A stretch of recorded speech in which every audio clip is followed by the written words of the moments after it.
আমরা যদি মুক্তি পেতে চাই, আমরা যদি সিরাতুল মুস্তাকিমে যেতে চাই, আল্লাহ স্পষ্ট কোরআনে বলছে সূরা ফাতিহার মধ্যে, ইহদিনাস সিরাতাল মুস্তাকিম সিরাতাল লাযিনা আনআমতা আলাইহিম।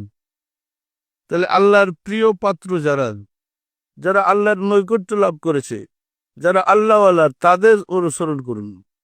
আপনি যদি মুক্তি পেতে চান, পরিত্রাণ পেতে হলে, যিনি নিজে পরিত্রাণ পেয়েছে, আপনাকে পরিত্রাণের ব্যবস্থা করতে পারে এমন একজনের অনুসরণ করতে হবে। আর এটা করার জন্যই কোরআনে আল্লাহ পরিষ্কার বলেছে, তুমি যদি আল্লাহ সম্বন্ধে জানতে চাও, আর রহমানু ফাসআল খাবীরা, তুমি যদি রহমান সম্বন্ধে জানতে চাও, তাহলে যে আল্লাহ সম্বন্ধে খবর রাখে তাকে জিজ্ঞাসা করো। যে আল্লাহ সম্বন্ধে জানে না, তাকে জিজ্ঞাসা করে কোনো লাভ নাই।